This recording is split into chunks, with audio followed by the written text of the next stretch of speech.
ನನ್ನೆಲ್ಲ ಪ್ರೀತಿಯ ಯೂಟ್ಯೂಬ್ ಪರಿವಾರಕ್ಕೆ ನನ್ನ ವ್ಲಾಗ್ ವಿಡಿಯೋಗೆ ಸ್ವಾಗತ ಸುಸ್ವಾಗತ. ಹೇಗಿದ್ದೀರಾ ಎಲ್ಲರೂ? ಚೆನ್ನಾಗಿದ್ದೀರಾ ಅಂದ್ಕೊಳ್ತೇನೆ.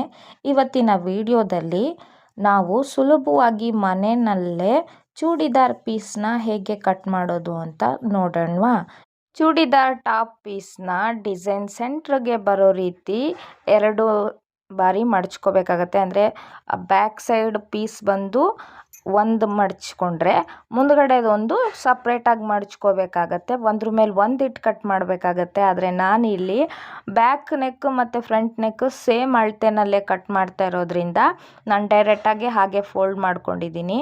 ಹಾಗೆ ಯಾವುದೇ ರೀತಿಯಾದಂಥ ಅಳತೆ ಟೇಪ್ನ ಬಳಸಿಲ್ಲ ನಾನು. ಹಳೇದೊಂದು ಚೂಡಿದಾರ್ ಟಾಪ್ ಇತ್ತು, ಅದೇ ಟಾಪ್ನ ಅಳತೆಗೆ ನಾನು ಕಟಿಂಗ್ ಮಾಡ್ಕೊಳ್ತಾ ಇದ್ದೀನಿ. ಆ ಟಾಪ್ನ ಕೂಡ ಕರೆಕ್ಟಾಗಿ ಜೋಡಿಸ್ಕೋಬೇಕಾಗತ್ತೆ ಬಟ್ಟೆ ಮೇಲೆ. ಆಮೇಲೆ ಬಟ್ಟೆಗಿಂತನೂ ಅಳತೆಯ ಬಟ್ಟೆಗಿಂತನೂ ಒಂದು ಅರ್ಧ ಇಂಚು 1 ಇಂಚು ಜಾಸ್ತಿನೇ ಬಿಟ್ಟು ಮಾರ್ಕ್ ಮಾಡ್ಕೋಬೇಕಾಗತ್ತೆ. ಯಾಕೆ ಅಂತ ಹೇಳಿದರೆ, ಅಕಸ್ಮಾತ್ ಏನಾದರೂ ಬಟ್ಟೆ ಟೈಟ್ ಆಯಿತು ಅಂತ ಹೇಳಿದಾಗ ಆ ಅರ್ಧ ಇಂಚು 1 ಇಂಚು ಏನು ಬಟ್ಟೆ ಬಿಟ್ಟಿರ್ತೀವಿ, ಆ ಹೊಲಿಗೆನ ತೆಗೆದು ಬೇರೆ ಹೊಲಿಗೆನ ಹಾಕಿ ಬಟ್ಟೆನ ಟೈಟು ಮತ್ತು ಲೂಸ್ ಮಾಡೋಕ್ಕೆ ಸುಲಭ ಆಗುತ್ತೆ. ಹಾಗೆ ಬೇಗ ಬಟ್ಟೆ ಕೂಡ ಹರಿಯಲ್ಲ, ಹೊಲಿಗೆ ಕೂಡ ಬಿಚ್ಕೊಳ್ಳಲ್ಲ. ಹಾಗಾಗಿ ಅರ್ಧ ಇಂಚು ಬಟ್ಟೆನ 1 ಇಂಚ್ ಬಟ್ಟೆನ ಬಿಡಲೇಬೇಕಾಗತ್ತೆ.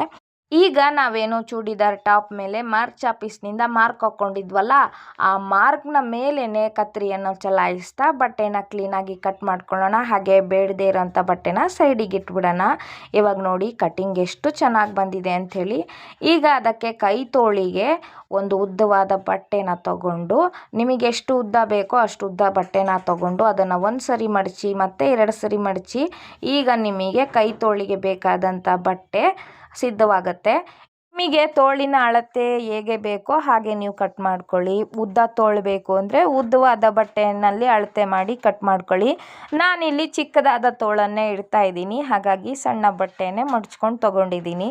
ಈಗ ನಾವೇನು ಕಟ್ ಮಾಡಿರ್ತೀವಲ್ಲ ಟಾಪ್ ಪೀಸು, ಅದನ್ನು ಆ ತೋಳಿನ ಬಟ್ಟೆ ಮೇಲೆ ಇಟ್ಟು ಕರೆಕ್ಟಾಗಿ ಅದಕ್ಕೂ ಕೂಡ ಮಾರ್ಕ್ ಹಾಕ್ಕೊಂಡು ಮತ್ತು ಅದನ್ನು ಕೈ ತೋಳ ಹತ್ರ ಸ್ಟ್ರೈಟಾಗೆ ಮಾರ್ಕ್ ಹಾಕ್ಕೊಂಡು ಕಟ್ ಮಾಡಬೇಕಾಗತ್ತೆ. ಇಲ್ಲಿ ಕಟ್ ಮಾಡಬೇಕಾದ್ರೆ ಸ್ವಲ್ಪ ಜಾಸ್ತಿ ಬಟ್ಟೆನೇ ಬಿಟ್ಟು ಕಟ್ ಮಾಡಿ, ಯಾಕಂದರೆ ಕೈ ತೋಳನ್ನ ಮಡಚಿ ಹೊಲಿಬೇಕಾದ್ರೆ ಬಟ್ಟೆ ಎಕ್ಸ್ಟ್ರಾ ಬೇಕಾಗತ್ತೆ.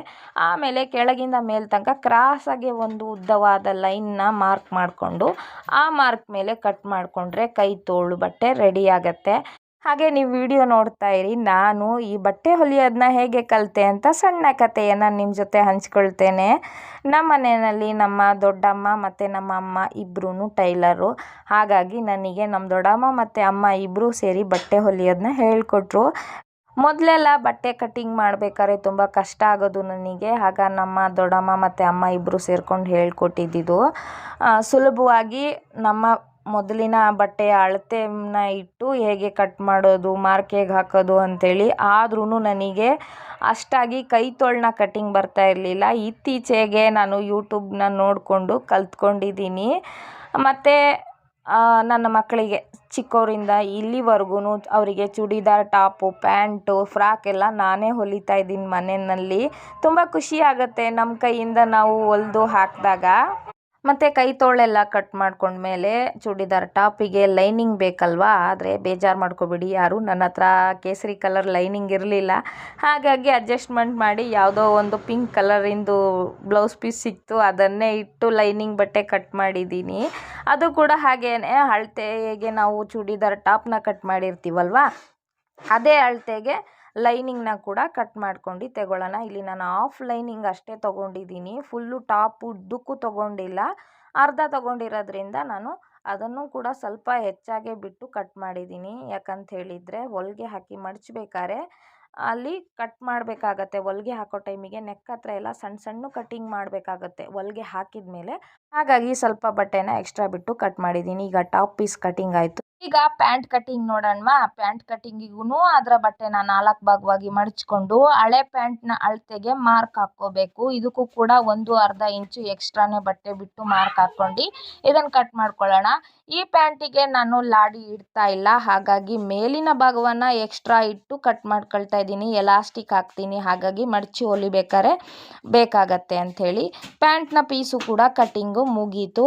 ಇದರ ಸ್ಟಿಚಿಂಗ್ ವಿಡಿಯೋ ಹೇಗೆ ಅಂಥೇಳಿ ನೆಕ್ಸ್ಟ್ ವಿಡಿಯೋದಲ್ಲಿ ನೋಡೋಣ. ಅಲ್ಲಿ ತನಕ ಈ ವಿಡಿಯೋ ಇಷ್ಟ ಆದರೆ ಚಾನಲ್ನ ಸಬ್ಸ್ಕ್ರೈಬ್ ಮಾಡ್ಕೊಳ್ಳಿ.